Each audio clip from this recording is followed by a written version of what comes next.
ایک ایسی قوم جو پہاڑوں کو تراش کر محل بناتی تھی، مگر وہ کہتی تھی ہم جہاں کھڑے ہوتے ہیں وہاں دوسروں کا قد چھوٹا ہو جاتا ہے۔ مگر جب اللہ کا حکم آیا تو ان کے محل مٹی کے نیچے دبا دیے گئے۔ نوح علیہ السلام کے بعد یہ قوم پیدا ہوئی تھی۔ ان کے شہر کا نام ارم تھا، جسے قرآن مجید میں ارم ذات العماد سے پکارا جاتا ہے۔ ان کے محلات بہت اونچے، ان کے بدن پہاڑوں کی طرح مضبوط، ان کا قد بادلوں کو چھوتا تھا، ان کا غرور آسمان کو چیر دیتا تھا۔ ہم اپنی طاقت سے سب پر سایہ ڈالیں گے اور جو ہماری نگاہ میں آئے وہ لرز جائے گا۔ ہمیں روکنے والا کوئی نہیں، اور جو مخالفت کرے وہ زمین کے نیچے دب جائے گا۔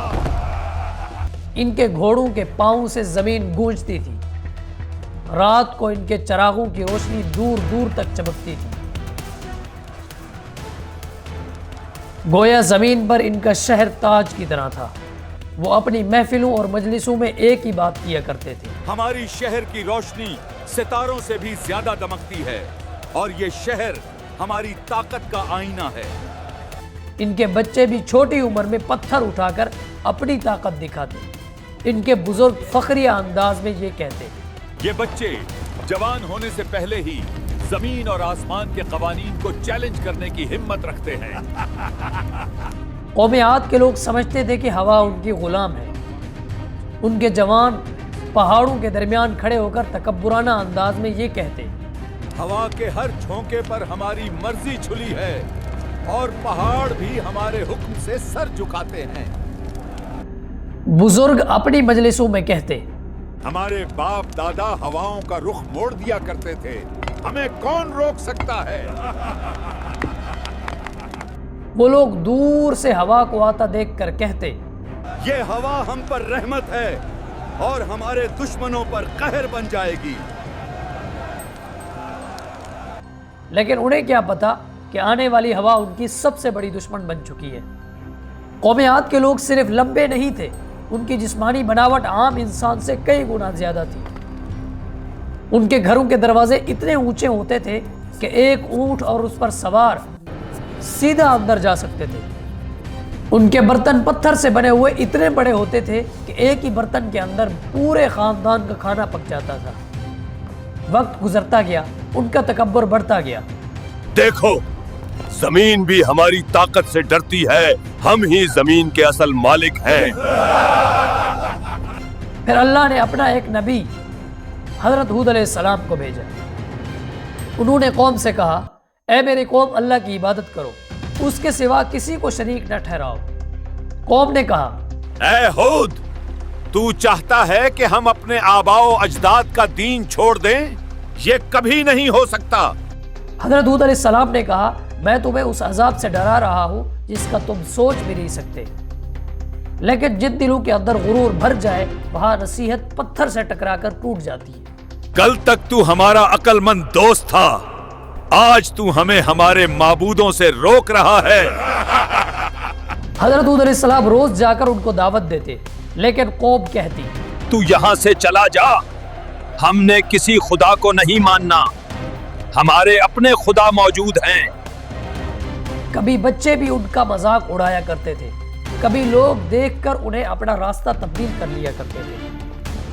ایک دن ہود علیہ السلام ان کی بہت بڑی مجلس کے اندر گئے، جہاں سرداران بیٹھے ہوئے تھے، اور کہا، اللہ کی بنائی ہوئی نعمتوں کا انکار مت کرو، ورنہ دنیا اور آخرت میں خسارہ پاؤ گے۔ لیکن قوم کہتی، ہم امیر ہیں، طاقتور ہیں، پیسے والے ہیں، اگر اللہ ہم سے ناراض ہوتا تو ہم یہاں نہ ہوتے۔ عذاب سے کچھ دن پہلے رات کے وقت ایک بہت بڑی گونج سنائی دی۔ پھر وہ کہنے لگے، یہ تو پہاڑوں کی آواز ہے، یہ ہمارا کیا بگاڑ لے گی؟ یہ حضرت ہود علیہ السلام نے انہیں کہا کہ یہ رہبت کی پکار نہیں، یہ اللہ کا قہر ہے۔ پھر دوسری رات تھوڑی سی زمین ہلی، لیکن جانوروں کو نقصان پہنچا اور انسان بچ گئے۔ پھر بھی وہ ہنسنے لگے، دیکھو، زمین بھی ہماری طاقت سے ڈرتی ہے، ہم ہی زمین کے اصل مالک ہیں۔ لیکن پھر اللہ کا عذاب آ گیا، 3 سال تک قحط پڑ گیا۔ بارش کی ایک بوند بھی نہ پڑی، زمین خشک ہو گئی، باغات خشک ہو گئے، قوم پریشان ہو گئی۔ 1 سال قحط کے بعد انہوں نے کہا، یہ معمولی آزمائش ہے، ہم بہت زیادہ طاقتور قوم ہیں۔ پھر دوسرے سال جب ان کی زبانیں خشک ہو گئی، جانور کمزور اور لاغر ہو گئے، خالی مٹکے دیواروں سے ٹکرانے لگے، تو پھر ان کو کچھ سمجھ آئی۔ ہم نے مذاق سمجھا تھا، اب دل کانپ رہے ہیں، یہ سب ختم کر دیا جائے۔ پھر تیسرے سال وہی غرور، وہی تکبر، وہی انا سب خاک میں مل گیا جو آسمان سے ٹکراتا تھا۔ پھر جب لوگ حضرت ہود علیہ السلام کے پاس آئے تو حضرت ہود علیہ السلام نے انہیں کہا، اب عذاب کا وقت قریب ہے۔ پھر ایک دن انہوں نے دیکھا کہ آسمان پر 3 قسم کے بادل ہیں، ایک لال، ایک سفید، ایک سیاہ۔ فرشتے نے پکارا، ان میں سے ایک بادل چن لو۔ سرداروں نے کہا، کالا بادل، اس میں پانی بھی ہے، رحمت بھی ہے، مگر انہیں کیا پتا کہ اس بادل میں رحمت نہیں، قہر چھپا تھا۔ آسمان سیاہ ہو گیا، ہوا ٹھنڈی ہو گئی، لوگ ناچنے اور خوش ہونے لگے، لیکن وہ رحمت نہیں، عذاب تھا۔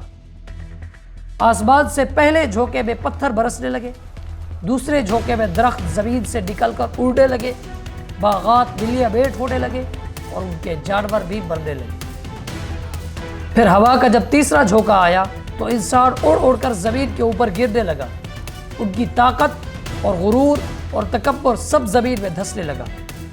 7 راتیں اور 8 دن تک یہ عذاب جاری رہا، آسمان گرجتا رہا، زمین کانپتی رہی، ان کے محلات اور ان کی شان سب مٹی میں مل گئے۔ جب عذاب رکا تو سناٹا تھا، شہر کے شہر تباہ ہو گئے تھے، گھر مٹی کا ڈھیر بن گئے تھے، صرف چند لوگ بچ گئے تھے جو حضرت ہود علیہ السلام پر ایمان لائے تھے، انہیں پہاڑ کی ایک غار میں پناہ دی گئی تھی۔